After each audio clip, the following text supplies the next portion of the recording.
ከቆምኩ ዘንድ ትንሽ ብዬ ትንሽ አስተላልፍ እግዚአብሔር ያመለከተኝ ስለ ጾሙ፣ ስለ ጸሎቱ፣ ስለ እመቤታችን እመቤታችን መሰረቷ መሰላሏ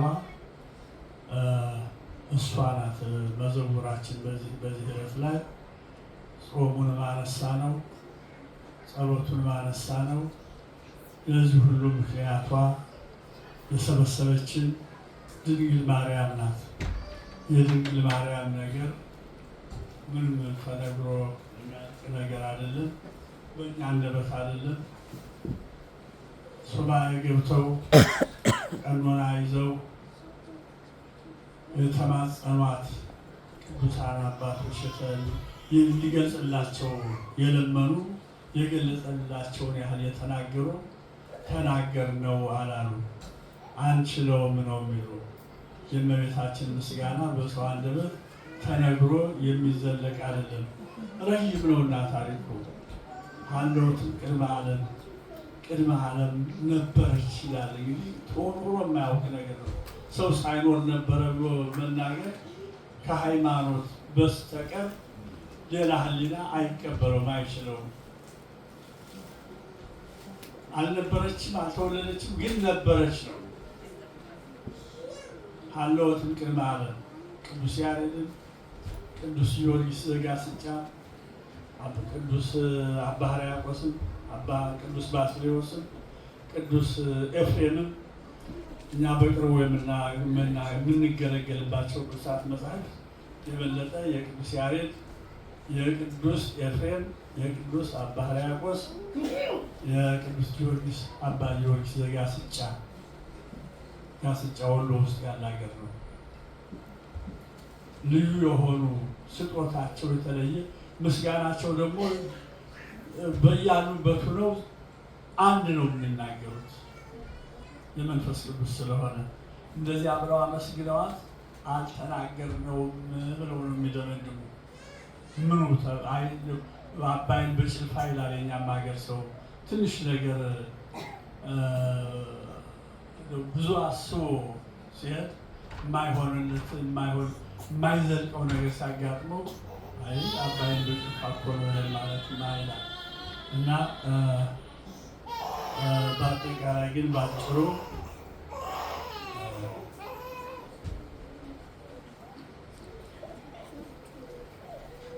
አንድ እንደው በመንደርደሪያ እንዲሆነ አንድ በጸሎትና በልመና ሁሉ ዘወትር በመንፈስ ጸልዩ። እንግዲህ ቅዱስ ጳውሎስ ለኤፌሶን ሰዎች በጻፈው መልእክቱ በጸሎትና በልመና ዘወትር በመንፈስ ጸልዩ። በመንፈስ በመጮህ እንደው ሰው እንዲሰማው በመጮህ ምን እየገለጸው በማይሆን በማስመሰል ሳይሆን በልባችሁ ከልባችሁ ናችሁ መንፈስ ቅዱስን አጋዥ አድርጋችሁ ጸልዩ ነው የሚለን። ከዚያ ከፍ ብሎ የቅዱስ ጳውሎስ መልእክት ኤፌሶን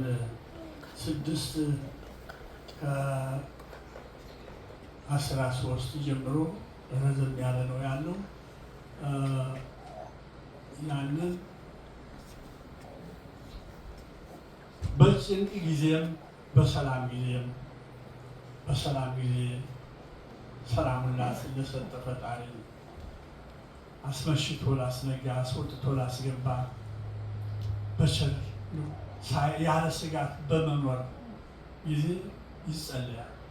ይህን አትንሳ።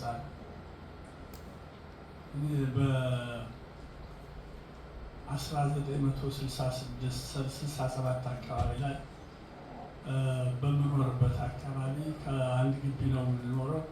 አንዲት አሮጊት ነበሩ። ማታት ሲተኙ ጠዋትም ሲነሱ እንደው ቁጭ ብለው ሲነሱ የሚጸልዩ ጸሎት ነበር። ተመስገን ተመስገን ፀሐይና ንጉሥ አትንሳን፣ ፀሐይና ንጉሥ አትንሳን፣ ንጉሥ ከሌለ ወንበዴ ነው፣ ፀሐይ ከሌለ ጨለማ ነው እያሉ ይችን የዘወትር ጸሎታቸው ይችላል። መሀይም ናቸው። ዳዊት አልደገሙ፣ ምንም አያውቁ። የምእመን ጸሎት ግን ይህን የመሳሰለ ነው እና በዚህ ጥቅሳቸው ይህ እስካሁን ድረስ ህሊና ውስጥ ይኖራል። ጠቅሰዋል። አንትንሳን የሚሉበት ምክንያት እነዚህ ሁለት ነገሮች የሚያሳጡት ነገር ስላለ ነው። የሚያሳጡት ነገር ስላለ ፀሐይዋ ከሌለች ጨለማ ነው። ጨለማ ከሆነ ደግሞ የወንበዴዎች ተራ ነው፣ የአራዊት ተራ ነው፣ የሽፍታ ተራ ነው። ጨለማን ተገን አድርጎ የሚወር ንጉሥ ከሌለም አሉ ውንብድና ነው፣ ወንበዴ ነው የሚሆን። ገዢ ከሌለው፣ ተቆጭ ከሌለው፣ አሳሪ መካሪ ከሌለው ይሉ ነበርና እንደው የእሳቸው ጸሎት ትዝ ይለኛል። ለዚህ ነው ዘወትር በመንፈስ ጸልዩ። ካለ ጸሎት ካለ ጾም መንገድ እንደሌለን እንድናውቅ ያስፈልጋል። በእውነቱ የሀገራችን ሁኔታ አሁን አንዱ የሚያሳስበን መካሪም የለም፣ ሽማግሌም የለም፣ ካህንም የለም፣ ምንም የለም። በቀደም አንድ ጳጳስ እስቲ እንዲያው ልስማቸው፣ ርዕሱ ደስ ብሎ ነው የጠቀሱት ያስቀመጡት ርዕስ ደስ የሚል ነበረ። ምን የሚል ነበረ? ረሳሁት እና ጳጳስ ናቸው። በአሜሪካ ነው የሚኖሩ። ጥሩ አስተማሪ ናቸው። በልጅነታቸው ጀምሮ እንግዲህ አሁን ዛሬ ሸምግለዋል። ስለ ሀገራቸው አንስተው በሀገራችን ውስጥ ምንም እገሌ ደህና ነው ኃጢአት የለበትም የሚባል ነገር የለም። ሁሉ ኃጢአተኛ ነው። ወደ ህዝቡ ገብተው ነፍስ ያልገደለ ሰው ስለሌለ ሁሉም እየተጠፋፋ ስለሆነ ወደ ቤተ መንግስት ወደ ቤተ ክህነቱ ሂደው ጳጳስም የለም መነኩሴም የለም። ይህ ሁሉ ሲሆን ዝም በጸሎት በእንትን ካልረዳ የት ላይ ነው ያለው? ከዚህ የበለጠ ምን ኃጢአት አለ? ሁላችን ኃጢአተኛ ነን። ሁሉ አለዮ ህውር አለዮ ሁሉ በደለ። አንድ ላይ ሆኖ ተስማምቶ በደለ። ለበደል ተስማማ። ሊበድል ሊገድል ተስማማ እና በዚህ ጊዜ ጸሎት በጣም እጅግ አስፈላጊ መሆኑን የሐዋርያው ቅዱስ ጳውሎስ በዚህ በጠቀስኩት ምዕራፍ ላይ ከቁጥር 13 ጀምሬ በትንሽ ባየው፣ ስለዚህ በክፉ ቀን ለመቃወም ሁሉንም ፈጽማችሁ ለመቆም እንድትችሉ የእግዚአብሔርን ዕቃ ጦር ሁሉ አንሱ።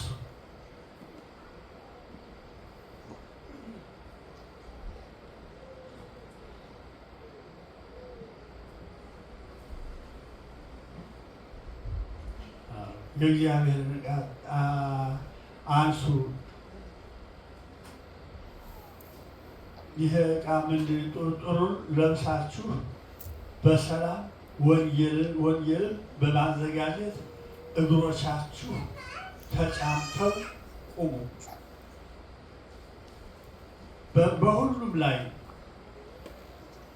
ጨምራችሁ የሚገለባበጡትን የሚንበለበሉትን የክፉውን ፍላጻዎች ሁሉ ልታጠፉ የምትችሉበትን የእምነትን ጋሻ አንሱ። የእምነትን ጋሻ አንሱ። ጦር ታጥቆ መጥተዋልና ሊያጠፋችሁ ጦር ታጠቁ አይደለም ያለው፣ ጸልዩ ነው፣ እመኑ ነው። የእግዚአብሔር ይኸው ዘውቱ ቃል እግዚአብሔር ይለዋል። ይኸውም ሰይፍ ብላችሁ፣ ይኸውም የመዳን ቁር ይሉታል። ይሄን በመከላከያ ወታደሮች የሚያደርጉት ሰራተኞች የሚያደርጉት ከክፉ ነገር የሚከላከሉበት እሱን አድርጉ ነው የሚለው። ማነው እሱ? እምነት ነው፣ ጸሎት ነው። ለእንደዚህ አይነቱ ሁለቱም ጦር ይዘው ቢሰላለፉ ይገዳደላሉ። ይሄ የእምነት ጦር ይዞ የሚነሳው ወንጌልን ይዞ የሚነሳው እምነትን ይዞ የሚነሳው ሃይማኖትን ይዞ የሚነሳው ግን አይገልም። ግን በሱ ፈንታ ሌላ ኃይል ተልቆ ከእግዚአብሔር ዘንድ ሊገልለት ይችላል። በወዲያ በኩል ያለው ሊያጠፋለት ወይም ሊከላከልለት ወይም ሊያስታግስለት ልቡን አሁን ሰጥቶ ወደ እምነት እንዲመለስ ያደርገው ይችላል። ጠላት ያስገዛለት መጠፋፋት አይደለም። የዚህ ጋሻ ጦር ያዙ፣ ሰይፍ ያዙ ለመዋጋት አይደለም፣ ለመከላከል መከላከያ የእግዚአብሔር ቃል ነው። ይሄን በብዙ መንገድ ልንረዳው እንችላለን። ወደ ብሉይ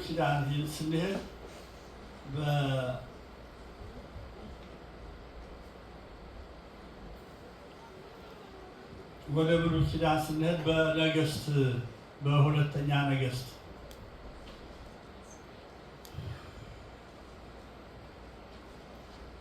በሁለተኛ ነገስት ምዕራፍ 19 ብዙ ምዕራፉን በሙሉ ሁለት ቀጥሎ ያለውን ማንበብ የምንችልበት መንገድ ነው ያለው። ታሪኩ በአጭሩ የአሦር ንጉሥ ኃይል የተሰማው እንዲያው በቃ ያለቀለት ሀገር ሁሉ እየደረማመሰ እያጠፋ ደርሶ መጥቶ ኢየሩሳሌም ይደርሳል።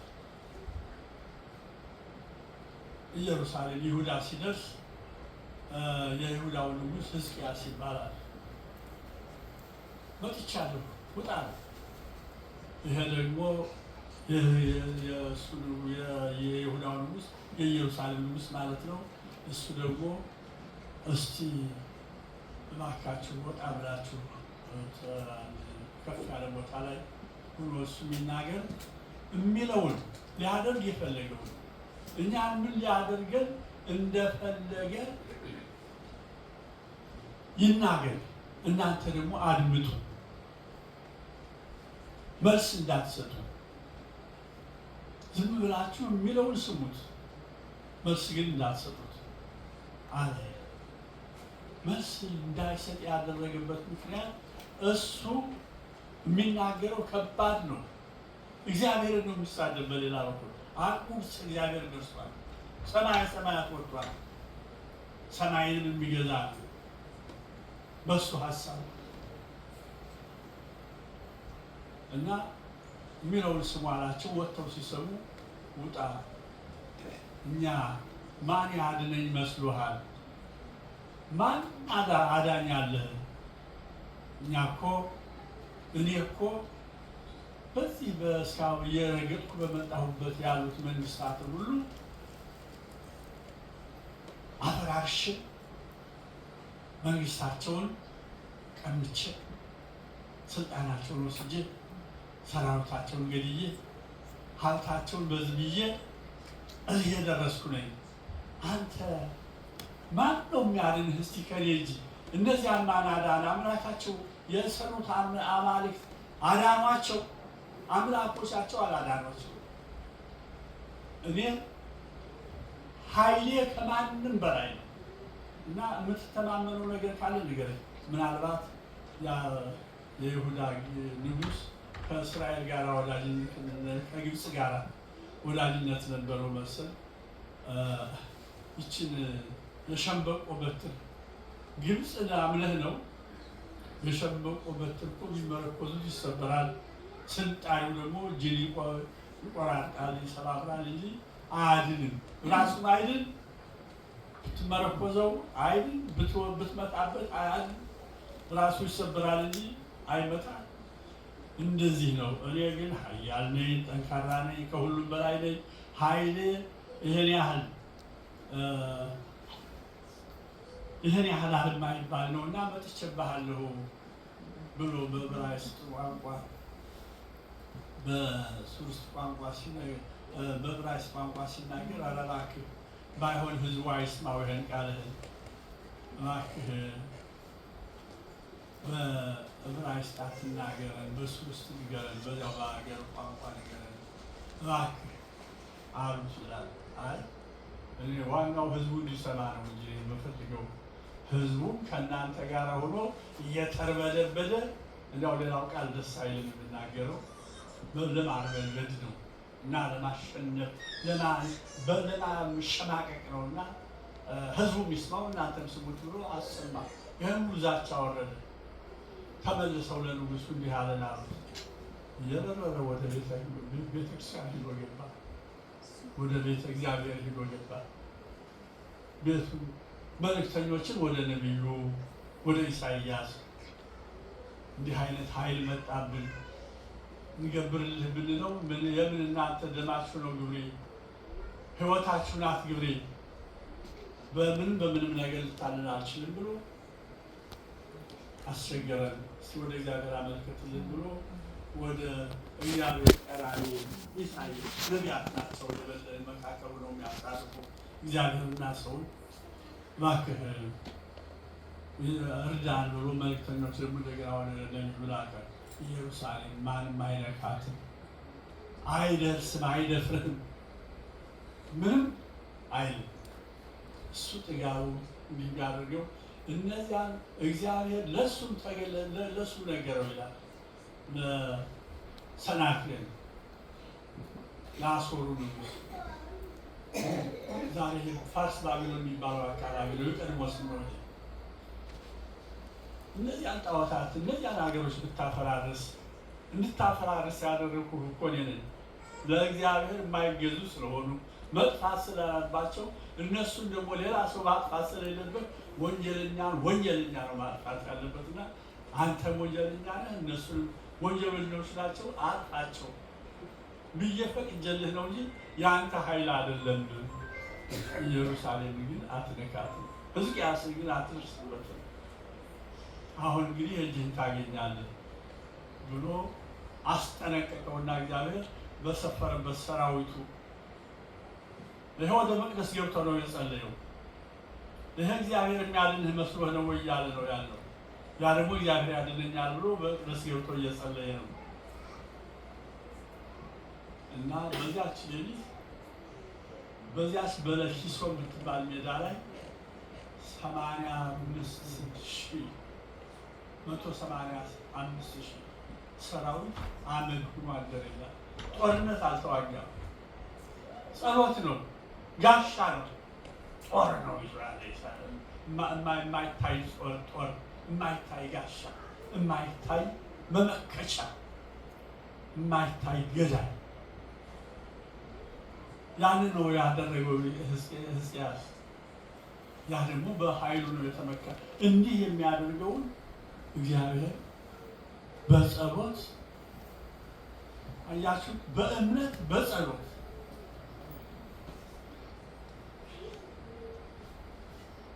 ይህን ሁሉ ሰራዊት ካስገደለ በኋላ በሙሉ ጠዋት ሲነሱ ጥቂት የተረፉ መጠነ ዘቢብ ሕፃን ነው የሚለው ሕፃን ልጅ እስቲ ቁጥር ያልና የምናለማምደው ቁጥር አለ አይደል? ሕፃናትን 1 2 3 4 5 6 7 8 ወይ አንድ ዘሎ ሁለት ዘሎ ሊቆጥር ይችላል።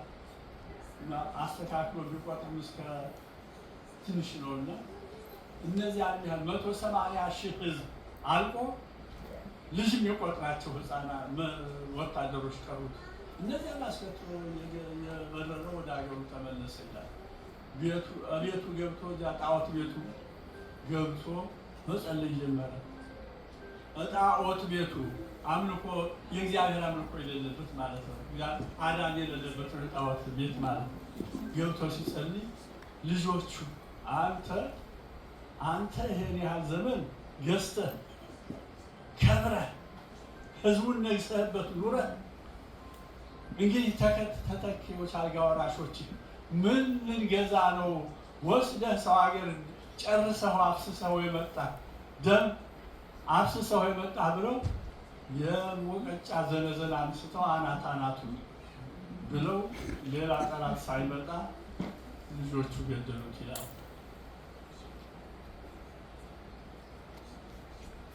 እና የጸሎት ኃይሉ ይህን ይመስላል። የምንጸልየው በተለይ በእመቤታችን ስም በጌታ ስም በዐቢይ ጾም በዚህ ወራት ላይ አጥብቀን የምንጸልይበት በማንኛውም ጾም ጊዜ የግል ጾም ሊኖረን ይችላል። የግል ጾም ሰው የማያውቀው በስውር እግዚአብሔር ግን የሚያየው የሚመዘግበው ወዳጄ ብሎ ያን ሰው የሚንከባከብበት ለዚህ ነው ጾም ጸሎት የምንለው። ግን አሁን ይሄ ተረሳ። ይሄ ድሮ ነበረ ከሞላ ጎደል በኢትዮጵያችን ነበር ድሮ። ቢያንስ ነገስታቱ መቼም የታወቀ ታሪካችን ነው፣ ይዋጋሉ። እኔ በልጥ ነው፣ የኔ ግዛት ላስፋ፣ የኔ ግዛት ላስፋ ነው። ግዛት ለማስፋት ይዋጋሉ።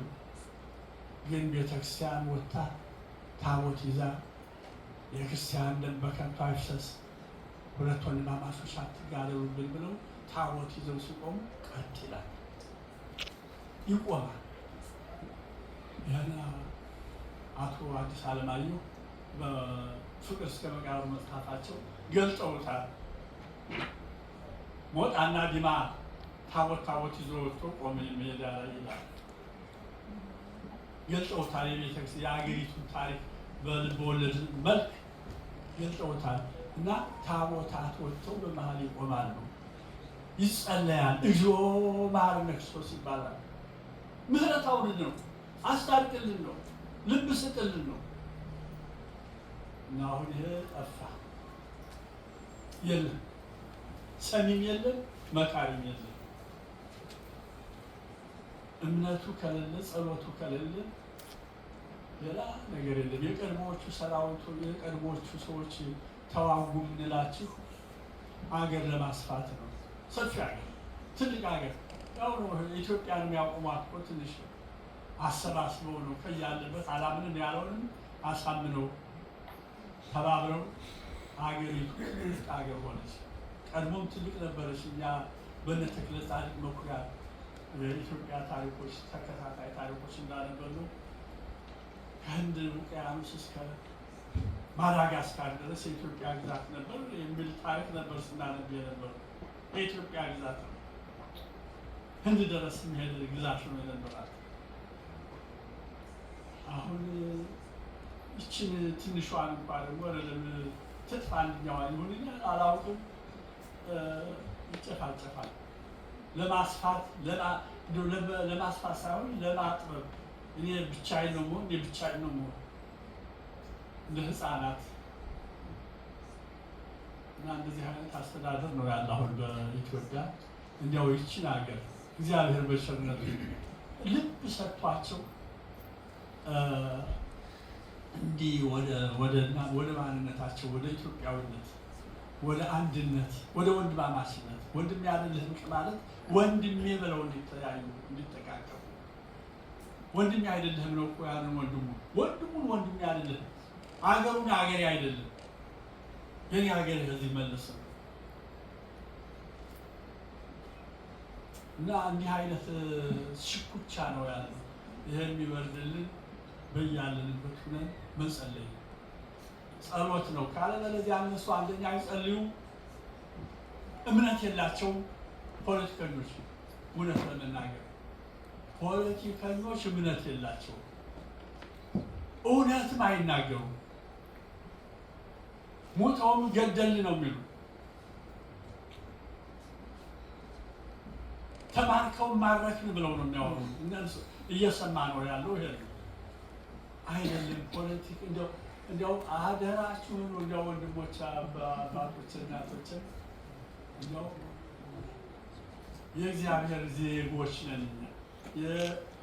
የእግዚአብሔር ዜጎች አገራችን ሰማይ ምድራችን የኛ ናት ብለን ብንለው ይኸው መኖር ከተባለ መቼስ እዚህ ደልቶን እንኖራለን። እዚህ ሰው ሀገር ይህ ሰው ሀገር ነው የምንለው፣ ግን የእግዚአብሔር ሀገር ነው። እኛ ደግሞ የምናውቀው የእግዚአብሔር ሀገር ነው። ሀገሩ ሁሉ የእግዚአብሔር ነው። ምድር በሙላ የእግዚአብሔር ናት። የእኛን ዘመዶች፣ የእኛን ወንድሞች፣ የእኛን ልጆች ቢሰሙን